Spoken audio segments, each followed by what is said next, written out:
जहां पर प्रेम होगा वहां स्वर्ग की स्थापना होगी, क्योंकि स्वर्ग मरने के बाद पाने वाली कोई जगह नहीं है जो मंत्रों से प्राप्त किया जाता है या पिंडदान करके प्राप्त किया जाता है। स्वर्ग कहीं जगह नहीं है ऐसा। लेकिन वही धर्म को धंधा बनाने वाले लोगों ने कोई स्थान फिक्स कर रखा है कि यहाँ पर इस मंत्र के माध्यम से, इस विधि विधान के माध्यम से हम तुमको स्वर्ग तक पहुंचा दें। इस तरह से धर्म के नाम पर रोजगार करने वाले एक व्यक्ति पकड़ा गया, लेकिन जिसके साथ जो जजमान पकड़ाया था वो जजमान बेचारा सत्संगी था, आत्माराम बाबू की तरह। हाँ, उसने कहा कि आपके पिताजी शरीर छोड़ दिए। कहा आपको पूजा पाठ करवाना होगा। कहा करवा लेंगे। कि पूजा पाठ करने के बाद क्या होगा? उन्होंने कहा समझते नहीं, हम लोगों के पास स्वर्ग भेजने की टिकट होती है। कहा ठीक है भेज दीजिए। कहा जाइए 5100 रुपए दान कीजिए और मैं मंत्र वगैरह पढ़ देता हूं, बाद में कुछ वस्त्र भी मंगा लेना। कहा ठीक है सब चीज कर देंगे। कहा मैं आशीर्वाद दे दिया कि तुम्हारे पिताजी स्वर्ग चले गए। जजमान भी बड़ा समझदार था। जजमान कहे कि अब दक्षिणा देना पड़ेगा। पंडित जी ने कहा बिना दक्षिणा दिए काम कैसे चलेगा? जजमान ने कहा कि एकदम सब चीज आंख मूंदिए, मैं आपको दक्षिणा दे रहा हूं। पंडित जी आंख बंद किए हैं, सोच रहा है कि थैले में कुछ भरने वाला है, लेकिन आंख बंद करके उसके बाद जजमान कहता है कि जाइए मैंने आपको दिल्ली दान कर दिया। तो पंडित जी कहे कि दिल्ली दान कर दिया? दिल्ली तुम्हारे नाना का है क्या? जजमान ने कहा यही बात तो मैं कहना चाहता हूं कि स्वर्ग तुम्हारे दादा का है क्या? यदि तुम मुंह से कहने मात्र से मैंने कहा कि स्वर्ग तुम्हें दे दिया, तो जाओ मैं भी मुंह से कह देता हूं कि दक्षिणा में मैं तुझे भिलाई दे दिया, पूरा छत्तीसगढ़ दे दिया। मान्यता पर ही सब चीज चल रहा है, बोलने पे ही सब चीज चल रहा है। तो आप भी स्वर्ग से, मुंह से मुझे स्वर्ग दे रहे हो, तो मैं भी दक्षिणा में आपको स्वर्ग में पूरा भारत दे रहा हूं, ले लो, बात खत्म। तो ये जो स्वर्ग के नाम पर ये धंधा चल रहा है, इस धंधे की बात को थोड़ी देर दरकिनार भी कर दिया जाए तो वास्तविक स्वर्ग जो प्रेम से उत्पन्न होता है उसकी परिभाषा संतों के यहाँ दी गई है। मृदुवानी सुंदर बरताव, मृदुवानी सुंदर बरताव सभी गुणों की खान है। प्रेम की गंगा बहे जहां पर वह घर स्वर्ग समान है। जिस हृदय से प्रेम का प्रवाह हो उस हृदय में ही स्वर्ग है। जिस परिवार में प्रेम का प्रवाह हो, पति पत्नी के बीच, भाई भाई के बीच, माता पिता के बीच, पुत्र पिता के बीच, पुत्री और माता पिता के बीच प्रेम का प्रवाह जहां हो, हृदय का द्वार एक दूसरे के लिए जहां खुला हो, उसी जगह पर स्वर्ग की स्थापना है। बाकी इस स्वर्ग तक ही हमारा जीवन सीमित नहीं। मैंने कहा कि कबीर साहब को प्रेम का पथ प्रदर्शक कहने की बजाय ये कहना उचित है कि सदगुरु कबीर जीवन के पथ प्रदर्शक थे। और प्रेम जीवन का एक हिस्सा है, क्योंकि हमारे जीवन 3 चीजों से पूर्ण होता है, तन से, मन से और आत्मा से। तन से तन का मिलन मैंने कहा काम कहलाता है। इसलिए तन में जहां पर आकर्षण, तन से तन का आकर्षण होता है उसको मोह कहा जाता है। और जहां पर मन से मन का आकर्षण होता है, मन से मन का मिलन होता है, उसको प्रेम कहा जाता है। और जहां पर आत्मा से आत्मा का मिलन हो जाए तो फिर उसको मुक्ति कहा जाता है, मोक्ष कहा जाता है। कहने का ये अभिप्राय है कि सदगुरु कबीर साहब कहते हैं कि तुम्हारे जीवन का जो 2 हिस्सा है, व्यवहार और परमार्थ, जिसके लिए सदगुरु श्री अभिलाष साहब जी ने प्रयुक्त किया है जिस शब्द को, कि प्रेम में स्वर्ग है और अनासक्ति में मोक्ष है। प्रेम से आपको स्वर्ग की प्राप्ति आपके घर में, आपके परिवार में होगी, लेकिन जब तक चित्त अनासक्त नहीं होगा तब तक मुक्ति की बात आप नहीं कर सकते, मोक्ष, कल्याण और निर्वाण की बात नहीं कर सकते। और अनासक्ति की बात, इस सदगुरु कबीर का दर्शन प्रेम का दर्शन है।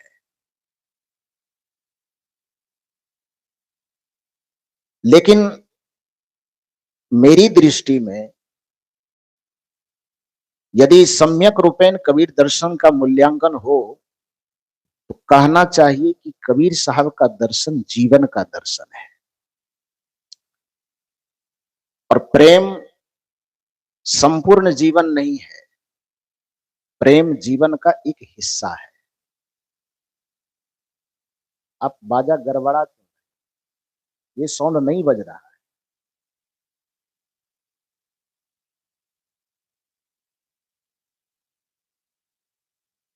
मैं निवेदन किया कि जीवन का एक हिस्सा है प्रेम। क्यों और कैसे, इसको जब समझेंगे तब सदगुरु कबीर साहब के संपूर्ण दर्शन को हम समझ पाएंगे। हमारा जीवन और आपका जीवन, यानी धरती के किसी भी मनुष्य का जीवन है, वह मूलतः तीन चीज का संयोग है: तन, मन और आत्मा। तन, मन और आत्मा, इन तीनों का संयोग जीवन में अनिवार्य रूप से रहता है। जब तन से तन का मिलन होता है तो उसको काम कहा जाता है। तन से तन के मिलन की स्थिति में विषय भोग की उत्पत्ति होती है, काम की उत्पत्ति होती है।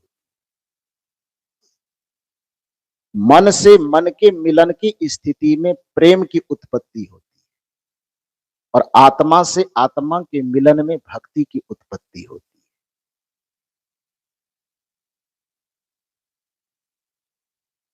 और जैसा कि हमारे आत्मा राम बाबू ने बड़ी सुंदर बात कही कि प्रेम हमारे जीवन को सफल बनाता है, लेकिन भक्ति हमारे जीवन को सार्थक करता है। सदगुरु कबीर के दर्शन को प्रेम तक सीमित कर देना, सदगुरु कबीर के दर्शन को अधूरा छोड़ देना है।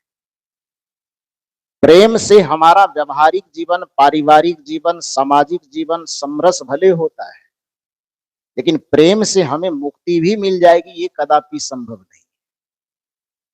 मुक्ति जब भी मिलेगी तो वह आत्म दर्शन से, आत्म साक्षात्कार से, आत्म अनुभूति से मिलेगी। हाँ, लेकिन प्रेम की आवश्यकता है, क्योंकि भक्ति भी वहीं पनप सकेगी जहां पर प्रेम होगा। प्रेम जहां होगा वहीं स्वर्ग की स्थापना हो सकती है। चाहे वह प्रेम माता पिता के प्रति हो, चाहे पिता पुत्र के प्रति हो, भाई भाई के प्रति हो, गुरु शिष्य के प्रति हो। मन से मन का सामंजस्य ही जब प्रेम कहलाता है, तो जब तक मन से मन का सामंजस्य नहीं होगा तब तक हमारी मानवीय संवेदना जागृत होगी नहीं, मानवीय संवेदना का कोई अर्थ नहीं रह जाए, मनुष्य की कोई परिभाषा ही नहीं रह जाएगी प्रेम के बिना। क्योंकि मनुष्य की परिभाषा देते हुए राष्ट्रकवि मैथिली शरण गुप्त ने कहा है कि पशु प्रवृत्ति है यही कि आप चरे, और मनुष्य प्रवृत्ति है यही कि एक दूजे के लिए मरे। पशु की प्रवृत्ति यह है जो स्वयं के लिए जीता है, वह पाश्विक वृत्ति के अंतर्गत आता है। जो केवल अपने संबंध में ही सोचता है, अपनी सुविधा के बारे में, अपने सम्मान के बारे में, अपने सुख के बारे में ही केवल जिसका चित्त और चिंतन केंद्रित है, वह मनुष्य के शरीर में भले है लेकिन वह मनुष्य की गिनती में नहीं है। राष्ट्रकवि मैथिली शरण गुप्त जी इस प्रवृत्ति को पशु की प्रवृत्ति कहते हैं। पशु प्रवृत्ति है यही कि आप चरे, और मनुष्य प्रवृत्ति है यही एक दूजे के लिए मरे। जिसके हृदय में वह संवेदना पैदा हो जाए कि दूसरे का भी सम्मान कर सके, दूसरे को भी समझ सके, दूसरे के भी हृदय को पढ़ सके, दूसरे के भी आत्मा को समझ सके, दूसरे के भी सुख दुख का अनुभव कर सके, ऐसे संवेदनशील चेतना को ही मनुष्य की चेतना कही गई। वह तभी होगा, ये संवेदना तभी जागृत होगी जब आप प्रेम करेंगे। तो एक सामाजिक पारिवारिक समरसता के लिए, समाज में परिवार में स्वर्ग की स्थापना करने के लिए प्रेम की आवश्यकता जरूर है, लेकिन संपूर्ण कबीर का दर्शन प्रेम पर ही आधारित है, ये नहीं। क्योंकि मनुष्य का जीवन ही केवल मन पर आधारित नहीं है, और प्रेम आत्मा का विषय नहीं है, प्रेम मन का विषय है। आत्मा का विषय भक्ति है, तन का विषय काम, मन का विषय प्रेम, और आत्मा का विषय भक्ति। जिस किसी भी व्यक्ति को, इसीलिए हम लोग तीन बातें कहते हैं कि तन में जब वजन बढ़े तो व्यायाम करो, अब मन में जब वजन बढ़े तो ध्यान करो, और धन में जब वजन बढ़े तो दान करो। वजन का यहां पर अर्थ क्या है? वजन का अर्थ यहां पर अहंकार है। वैसे तन के वजन को अहंकार से भी जोड़ सकते हैं और शरीर की चर्बी से भी जोड़ सकते हैं, लेकिन किसी भी तरह से, चाहे तन से अभिमान हो, चाहे तन में चर्बी की वजन हो, व्यायाम करें तो तन को ठीक किया जा सकता है। मन में वजन बढ़े तो ध्यान करें, संवेदना को विकसित करें तो मन का अहंकार धीरे धीरे गल सकता है, मन का वजन कम हो सकता है। और धन के प्रति यदि अहंकार बढ़े तो धन को थोड़ा बहुत पीड़ित लोगों के प्रति समर्पित किया करें। कुछ समाज में अच्छा काम हो रहा है तो उसके प्रति समर्पित किया करें, तो फिर आपके धन का अभिमान घटेगा, धन का वजन घटेगा। इसलिए तन में यदि वजन बढ़े तो व्यायाम से ठीक करो, मन में यदि वजन बढ़े तो ध्यान से ठीक करो, और धन में यदि वजन बढ़े तो दान से ठीक करो। यही जीवन का एक मार्ग है। जब भी आएगी तो वहां पर प्रेम से काम नहीं चलेगा, वहां पर भक्ति की बात चलेगी। भक्ति का अर्थ होता है सबसे छूट करके एक में स्थापित हो जाए। गोस्वामी तुलसीदास जी राम में स्थापित हुए। राम जी, गोस्वामी जी का प्रेम नहीं था, ये गोस्वामी जी की भक्ति थी। सूरदास जी कृष्ण में स्थापित हुए, कृष्ण जी के प्रति उनका प्रेम नहीं था, ये भक्ति थी। क्योंकि भक्ति शब्द की व्याख्या ही इस बात से की जाती है। भक्ति व्याकरण का एक शब्द है जिसका विपरीतार्थक शब्द है विभक्ति। विभक्ति का अर्थ होता है बटा हुआ।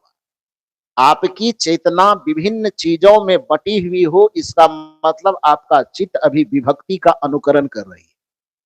और जब चारों तरफ से सिमट करके आपकी चेतना एक जगह इकट्ठा हो जाए, इसका मतलब अब विभक्ति से मुक्त होकर के आप भक्ति के मार्ग में चलना शुरू किए। इसलिए सदगुरु कबीर साहब ने कहा कि गुरु मार्ग में चलने वाले, जो सदगुरु कबीर साहब की विचारधारा का अनुकरण करने वाले, कबीर साहब ने उनको निर्देशित किया है कि गुरु मूर्ति गति चंद्रमा, सेवक नयन चकोर, पलक पलक निरखत रहो। किसकी ओर? गुरु मूर्ति की ओर। तो चूंकि कबीर साहब गुरु के उपासक थे, इसलिए हमेशा अपने सामने गुरु को रखने की बात उन्होंने की। चूंकि गोस्वामी तुलसीदास जी श्री राम के उपासक थे, इसलिए श्री राम को अपने सम्मुख रखने की बात। चूंकि सूरदास जी कृष्ण के उपासक थे, इसलिए कृष्ण को अपने सम्मुख रखने की बात की। चाहे मीराबाई कृष्ण की उपासिका थी, इसलिए वो कह सकी कि मेरे तो गिरधर गोपाल दूसरो ना कोई। इसमें कोई आपत्ति नहीं है, क्योंकि भक्ति का सूत्र ही यह है कि चारों तरफ से सिमट करके एक जगह अपनी चेतना को एकत्रित करो। और यही संदेश देने के कारण कबीर साहब पर ज्यादा लोगों ने आरोप लगाया। जब कबीर साहब ने कहा कि यदि भक्ति करना चाहते हो तो एक को पकड़ो और बाकी सबको भूल जाओ, लोगों ने बवंडर मचाना शुरू किया। हम लोग तो 33 करोड़ वाले हैं, कबीर साहब कहां से आ गए? एक को पकड़ने कहते, बाकी सबको छोड़ने कहते। माने ये भगवान देवी देवता के विरोधी। भक्ति के विरोधी है धर्म। अरे भैया, तू भक्ति का मतलब नहीं जानते। जिस दिन भक्ति के वास्तविक मतलब को आप समझ जाओगे, उस दिन कबीर साहब के प्रति आपके मन में नफरत की चिंगारी नहीं बचेगी, बल्कि श्रद्धा से कबीर साहब के चरण में आपका मस्तक झुक जाएगा। ऐसा कबीर साहब के भक्ति का दर्शन है। आप कहेंगे कैसे? क्योंकि विभिन्न से छुड़ा करके यदि कबीर साहब आपको गुरु मूर्ति की ओर देखने कह रहा है, तो ये कबीर साहब की नास्तिकता नहीं है, या कबीर साहब अन्य किसी के विरोध करने के ख्याल से बात नहीं कह रहा है, बल्कि भक्ति की शर्त ही यही है। और इस बात को समझने के लिए यदि सगुण मार्ग में थोड़ा सा आप चले, तो हनुमान जी को आप लोग क्या मानते हैं? सगुण मार्गी की निर्गुण मार्गी? हनुमान जी को सगुण मार्ग में है ना वो।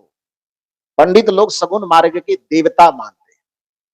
हम लोग हनुमान जी को देवता नहीं मानते, हम लोग हनुमान जी को संत मानते हैं। अखंड बाल ब्रह्मचारी, सन्यासी, त्याग वैराग से संपन्न, जय हनुमान ज्ञान गुण सागर, जय कपीस यही लोक उजागर। ये तो लोग जबरदस्ती, माने जो रोजगार करने वाले हैं धर्म का, वो लोग जबरदस्ती हम लोगों के तरफ से भी बहुत लोगों को खींच खींच करके भगवान बनाते। हनुमान जी संत थे, वो देवता की कैटेगरी में नहीं आते। आप कह सकते हैं कि आप कहां से ये मतलब की बात कर रहे हैं, हनुमान जी तो देवता है, मंदिर में रहने वाले, उसको आप संत कैसे बना रहे? ये मैं नहीं कह रहा हूं। आप थोड़ा सा स्मरण कीजिए, आप ही के मुंह से मैं कहवाऊंगा। तो रामचरितमानस की कथा तो जानते हैं कि जिस समय रावण सीता जी का हरण करके ले गए, हनुमान जी को खोजने के लिए भेजा गया। हनुमान जी गए, इधर उधर देख रहे हैं, कहीं मिली नहीं। अशोक वाटिका तक का तो पता था नहीं कि कहीं अशोक वाटिका में है। तो रावण के विभिन्न महलों में घूम घूम करके हनुमान जी देख रहे हैं, सीता जी कहीं नजर नहीं आई। ब्रह्म मुहूर्त का समय था, सीता जी को खोजते खोजते 3-4 के आसपास सवेरा का हो गया समय। विभीषण जी अपने कमरे में जग करके राम राम का जाप कर रहे थे। हनुमान जी खोजते खोजते जो जा रहे थे, कमरे के अंदर से राम राम की ध्वनि आई। तो हनुमान जी सुन करके चौंके कि ये क्या हो, यहां राम राम कहने वाले। ऊपर से उन्होंने भी नारा लगाया, जय श्री राम। नीचे विभीषण जी सुने, वह भी चौंक गए कि भैया ये कौन सा गजब बात, यहाँ तो हम अकेले थे, कि दूसरा कहां से आ गया। दोनों आश्चर्यचकित होकर के विभीषण जी भी अपने बिछावन से बाहर आए और हनुमान जी भी नीचे खड़े हुए। दोनों आमने सामने होने पर एक दूसरे का परिचय पूछते।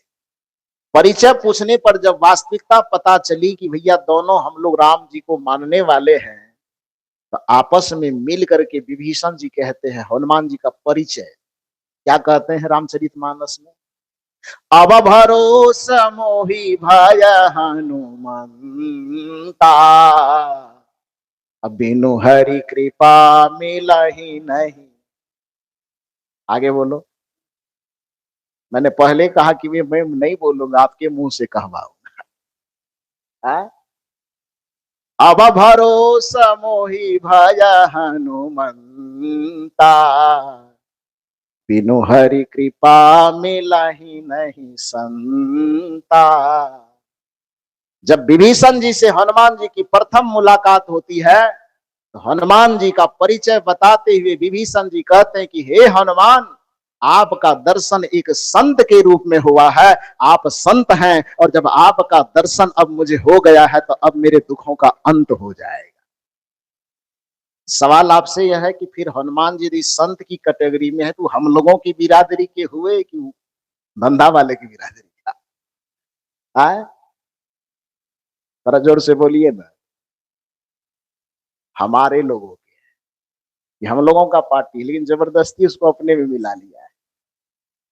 खैर जो भी हो, तो अब भरोस मोहि भय हनुमंता, अब बिनु हरि कृपा मिलहि नहीं संता। तो हनुमान जी को संत के रूप में चित्रित किया, लेकिन उनको संत रहने नहीं दिया गया, देवी देवता की कैटेगरी में खड़ा कर दिया लोगों ने। खैर जो भी हो, लेकिन वो सगुन मार्ग के देव माने जाते हैं। हनुमान जी। यदि कबीर साहब यह कहते हैं कि अपने चित्त और चेतना को एक गुरु में अर्पित करके रखो, बाकी किसी को मानने की जरूरत नहीं है, तो लोगों को लगता है कि कबीर साहब ये नास्तिकता का पाठ पढ़ा रहे हैं। लेकिन हनुमान जी जो सगुन मार्ग के अभी फिलहाल सबसे बड़े देव माने जाते हैं, गांव गांव गली गली में मूर्ति है ना, और कोई देवता मिले न मिले हनुमान जी जरूर मिल जाए। हनुमान जी से जरा सा पूछो तो कि भक्ति करने का रास्ता क्या है। कबीर साहब का रास्ता यदि थोड़ा खट्टा लगता है, नीम की तरह तीता कड़वा लगता है, तो थोड़ा हनुमान जी से पूछा। हनुमान जी से जब पूछेंगे आपकी भक्ति का मार्ग क्या है, भक्ति का रास्ता क्या है, तो हनुमान जी क्या कहते हैं? और देवता चितन धरई, हनुमत से ही सर्व सुख लहई। ये पंक्ति कभी आप लोग सुने हैं कि नहीं? सुने हैं? कौन सा किताब का है? बीजक का, रामायण का? भारत में क्यों जन्म ली हो आप लोग? ये रामायण की पंक्ति है,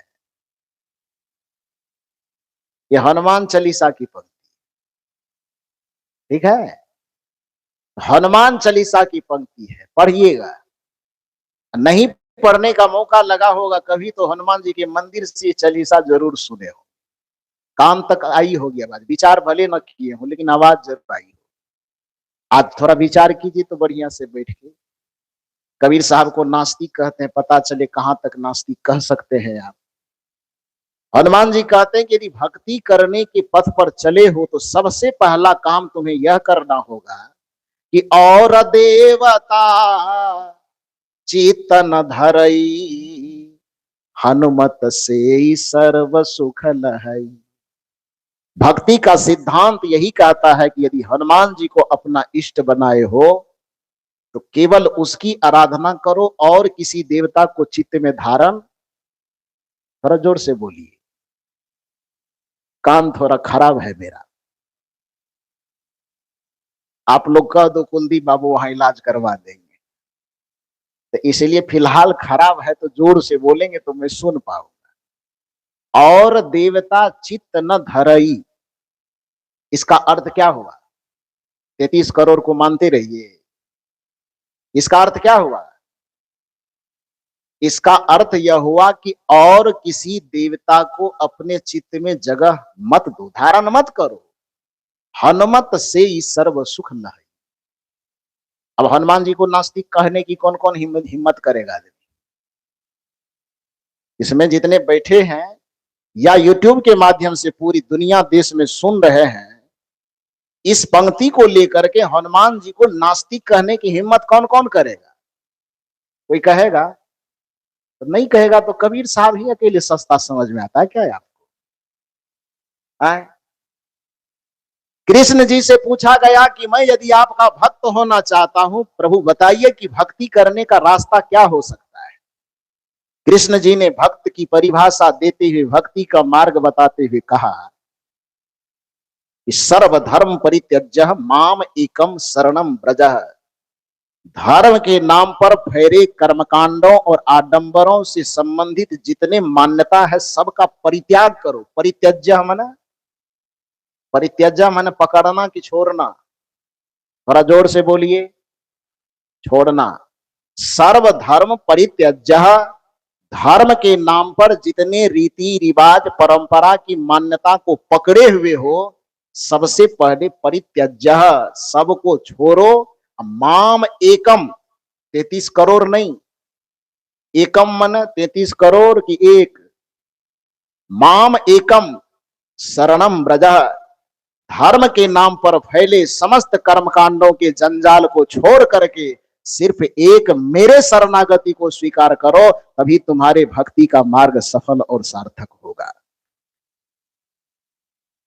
श्री कृष्ण ने भी यही कहा कि सबको छोड़ना होगा, एक को पकड़ना होगा। कृष्ण जी को नास्तिक कहने की हिम्मत कौन कौन कर सकता है? बाजा वाले भाई साहब, आपको मुझसे दुश्मनी हो गई है क्या? दिन में आपने ठीक बजाया, अभी एक कान मेरा बज रहा है, दूसरा कान सुन्न हो गया है। एक बार इनके लिए जोरदार ताली बजा दीजिए। उसमें तार में कुछ गड़बड़ी आ गई। हाँ, तो मैं निवेदन क्या कर रहा था कि श्री कृष्ण जी कहते हैं कि सर्वधर्म परित्यज्य माम एकम शरणम व्रजः। धर्म के नाम पर जितने कर्मकांडों को जानते और मानते हो, भक्ति की पहली शर्त है कि उसको छोड़ना होगा और सिर्फ एक की शरणागति लेनी हो। कृष्ण जी को इसके मामले में कोई नास्तिक नहीं कह सकते हैं ना। क्यों? क्योंकि उनके हाथ में सुदर्शन है। हनुमान जी के हाथ में गदा है, इसीलिए नास्तिक नहीं कहेंगे। अब हम कबीर साहब से भी पैरवी करेंगे कि आप भी एक फरसा उर्सा रख लीजिए। हाँ, कि आपके हाथ में कुछ है नहीं, इसीलिए लोग आपको इल्जाम लगा देते हैं तुरंत कि कबीर साहब सब किसी को नहीं मानते हैं, नास्तिक है। भक्ति की शर्त ही यही है, चाहे किसी को मन, परंपरा को छोड़ना पड़ेगा भक्ति के लिए, मोक्ष की प्राप्ति के लिए, निर्वाण के लिए, कल्पना निर्माण के लिए, कल्याण के लिए, मुक्ति जिसे कहते हैं आप, परम पद जिसे कहते हैं, उसकी प्राप्ति के लिए परंपराओं को छोड़े बगैर, प्रथाओं से नाता तोड़े बगैर, तन और मन से ऊपर उठ करके आत्मा की भक्ति किए बगैर, आत्म अनुरक्ति किए बगैर आपकी मुक्ति नहीं हो सकती। यह बात चाहे सगुण दर्शन से मानो कि निर्गुण दर्शन से मानो, लेकिन मानना पड़ेगा, क्योंकि सब वही बात कहते हैं। भले ही आपको सुनाई नहीं जाती या सुनाई भी जाती है तो आपके समझ में बात नहीं बैठती। यदि आपको इसको और एक उदाहरण से समझना चाहो तो रामचरितमानस की एक कथा कहूं, इजाजत है? कह दो। चलिए कबीर साहब को थोड़ा देर प्रणाम करके राम कथा करते हैं। बोलो अयोध्यापति श्री रामचंद्र भगवान की। हाँ, कथा स्टार्ट करेंगे तो नाम लेना ना पड़ेगा। अच्छा, क्या लगता है हम लोग कथा नहीं कर सकते हैं क्या? कर सकते हैं ना? हाँ ठीक है, कर सकते। सुनिए बढ़िया से। रामचरितमानस की एक कथा आती है जिस समय सीता जी का स्वयंवर होने वाला होता है। तो सीता जी के स्वयंवर के वक्त में राम जी को निमंत्रण तो नहीं दिया गया है। न राम जी को निमंत्रण मिली है, न राम जी के पिताजी को निमंत्रण मिली थी विश्वामित्र। और विश्वामित्र जी के साथ में चूंकि राम और लक्ष्मण थे शिष्य के रूप में, तो गुरु को निमंत्रण मिल गया तो शिष्य को मिला ही ना, तो जाएंगे ही। तो गुरु जी के साथ में राम जी जाते हैं। और चूंकि गुरु जी के साथ में गए थे, राजसी पोशाक में तो गए नहीं थे, या राजकुमार बन करके नहीं गए थे कि उनको राजमहल में रखा जाता। गुरु जी के साथ गए थे तो कहीं आश्रम कुटिया में ही विराजमान होंगे ना। तो जनकपुर में आज भी जाएंगे, चूंकि आप लोग तो यहाँ हैं राम जी के ननिहाल वाले, तो आपको तो कुछ पता नहीं होगा। हम लोग राम जी के ससुराल वाले हैं, तो ससुराल का हाल चाल हम लोगों को पता है। तो वहां बिहार में जाएंगे तो बिहार का लास्ट बॉर्डर जब आता है, हमारे यतीन्द्र साहब जी घर से घूम करके आए हैं, गए थे जनकपुर देखने के लिए। तो वहां गए तो देख करके आए होंगे। मैं फेसबुक में देखा था कि घूम रहे थे। अब ही के जमाने का नारद यदि किसी को कहा जा सकता तो इन्हीं को कहा जा सकता। ध्यान रखिए, हम लड़ाई लगाने वाला नारद नहीं कह रहे हैं। केवल सूचना प्रसारण मंत्रालय विभाग ये संभालते हैं। तो उस दृष्टिकोण से वर्तमान का नारद जी इनको कहिए तो काम चलेगा। तो उस इलाके में चूंकि हम लोगों का कार्यक्रम वगैरह होते ही रहता है, तो जाते हैं। तो अभी भी वो बगीचा फुलवारी बनी हुई है, उसमें भी जाते हैं। सीता जी का जहाँ जन्म स्थान है जनकपुर, वहां तो जाते ही हैं। तो उन सब इलाकों से चूंकि हम लोग आंखों देखे भी परिचित हैं, किताब से तो जो पढ़े हैं तो वो परिचित है। आप लोग भी एक बार मौका बनाओ तो आप लोग को भी घूम करके बिहार दिखवा दो। सब लोग मिल करके आइए, सब जगह को देखिए, घूमिए फिरिए। अरे पहले मान लीजिए कि कोई आने जाने का कोई कनेक्शन नहीं था, अब तो हम आपके हैं कि नहीं है, आ सकते हैं ना। कहीं ऐसा लगता है कि आप और हम केवल 2-3 दिन के लिए मिले हैं, ऐसा लगता है क्या? ऐसा नहीं लगना चाहिए। अरे 2 और 3 दिन की मुलाकात तो ये तन की मुलाकात है, लेकिन यहाँ जो चर्चा हो रही है, तन, मन और आत्मा की चर्चा हो रही है। तन से वर्ष में 3 दिन मिलना ये शरीर की मजबूरी है, लेकिन मन और आत्मा से दूर रह करके भी हम एक दूसरे के पास है, ऐसा मुझे एहसास होता है। 3 साल आ चुका हूं, तो मैं तो कल ही कहा हूं कि बहुत लोग को मैं नहीं पहचानता।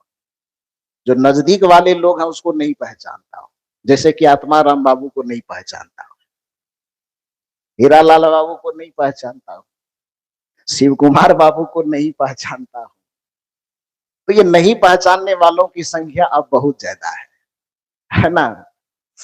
तो मैं बिहार की बात बता रहा था, वहां पर सीता जी की जो जन्मस्थली है, तो उस जगह पर एक बगीचा है, फुलवारी। आप लोग गाना भी सुनते होंगे। अब तो बिहार की भाषा समझे न समझे, यूट्यूब का जमाना है, हर जगह की संस्कृति से हर लोग अवगत होते हैं। एक गाना सुने होंगे, राजा जनक जी के बाग में अलबेला रघुवर आयु, सुने हैं? राम जी के विवाह से संबंधित है। तो पहली मुलाकात जो श्री राम और सीता जी की होती है वो फुलवारी में होती है। क्यों होती है? इसके पीछे वजह है कि चूंकि सुबह में 10 बजे के बाद स्वयंवर होने वाला है, तो सीता जी की माता कहती है कि सीता, उस सामने जो बगीचे में फुलवारी में मंदिर है शिव जी का और पार्वती जी का, तो जाओ वहां कुछ पूजा वूजा कर लेना, कुछ निवेदन करके वरदान वगैरह मांग लेना कि मेरा वैवाहिक जीवन ठीक ठाक चले, जो पति के रूप में मिले वो थोड़ा हमको मानने दानने वाला हो। तो इस तरह से जाकर के प्रार्थना करने के लिए उसकी मां कहती है।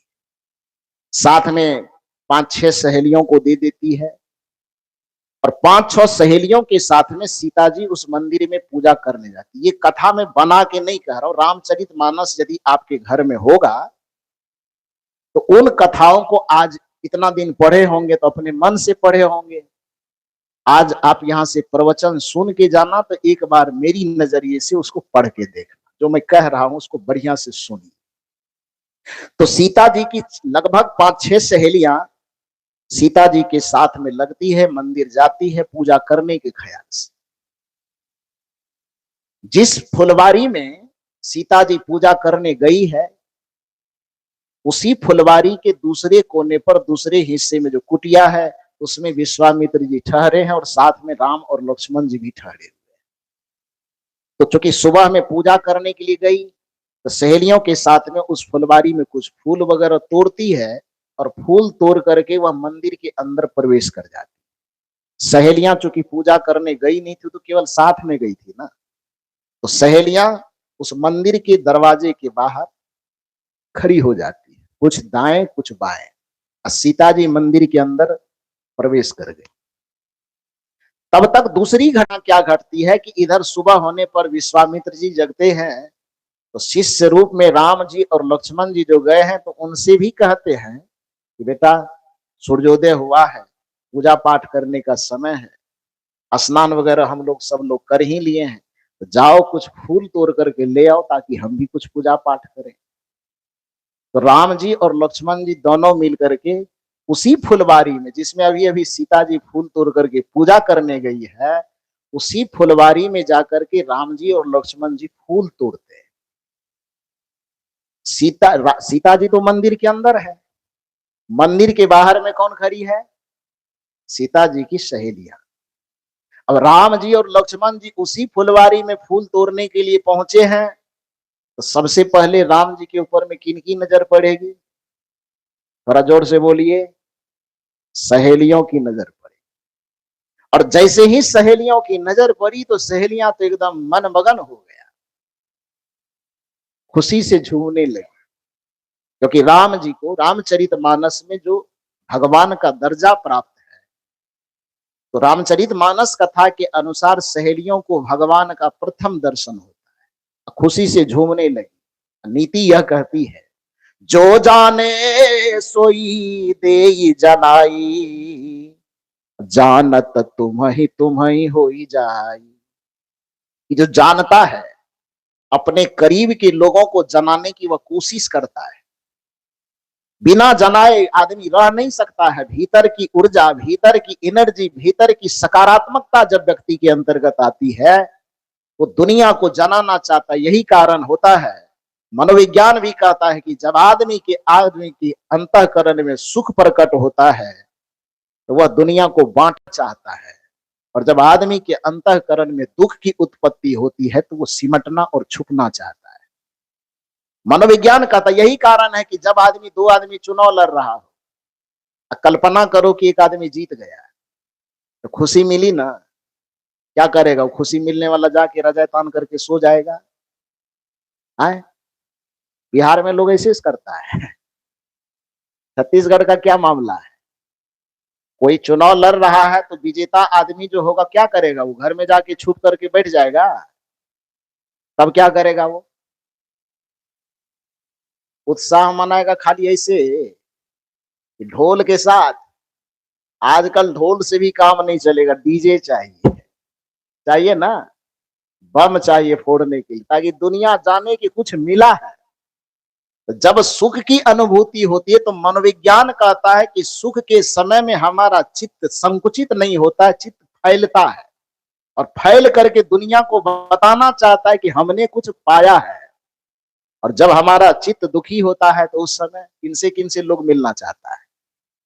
मिलना किसी से नहीं चाहता, बल्कि सबसे छुप करके जाता है, घर में चादर तान के सो जाता है। अंदर की लाइट भी देखना उसे पसंद नहीं होता, रोशनी को भी बंद कर देता है। अब बाहर वाले से कह देता है कि 5-7 दिन के लिए कोई आदमी आवे मिलने, तो कहिए घर में नहीं है। कहता है कि नहीं कहता है? ये साइकोलॉजिकल इफेक्ट है, मनोवैज्ञानिक तथ्य है कि कोई भी व्यक्ति सुख के समय में फैलना चाहता है और दुख के समय में उसका चित्त सिकुड़ना चाहता है।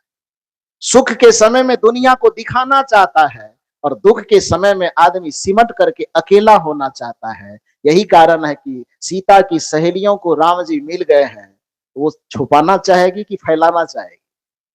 गोस्वामी जी कहते हैं, जो जाने सोई देई जनाई, जानत तुम ही होई जाई।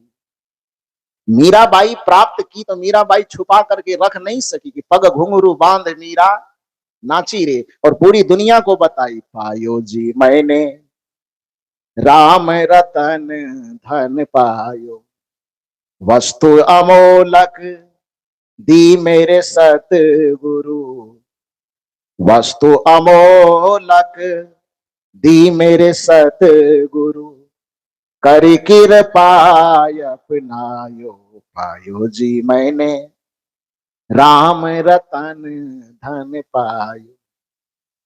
चाहे वह मीरा पावे कि दुनिया का कोई भी पावे, कबीर पाएंगे वो भी दुनिया को बताएंगे, सूर पाए तुलसी पाए वह भी दुनिया को बताएंगे, मीरा पाए सबरी पाए वह भी दुनिया को झूम झूम करके बताए। यही कारण है कि जो बुद्ध अपने संसार के सारे ऐश्वर्य को ठुकरा करके जंगल की ओर निकला था कि मुझे इस दुनिया से कुछ लेना देना नहीं, जंगल में एकांत होकर के मैं जीवन जीऊंगा। लेकिन जंगल के एकांत में जब भीतर में उस बुद्धत्व की प्राप्ति की तो फिर जंगल में ही रह गए क्या? कहां आए लौट करके? जिस संसार से निकले थे दोबारा उसी संसार में लौट करके आए। और इस बार आए तो क्यों आए? जो जंगल में अकेले रह करके जाने थे, उस बात को दुनिया को बताने के लिए आए, जनाने के लिए आए। और ऐसा जनाए कि आज भारत के बाहर भारत की पहचान केवल बुद्ध को लेकर के है ना? दुनिया के किसी भी कोने में आपके देश के राष्ट्रपति, प्रधानमंत्री कोई भी जाते हैं तो बड़े गर्व के साथ कहते हैं मैं बुद्ध के देश से आया हूं। वो बुद्ध के जनाने के कारण। तो नियम यही कहता है कि जब कुछ हम प्राप्त करते हैं भीतर में तो उसको छुपा करके नहीं रख सकते, उसे सामने वाले को हम बताते हैं।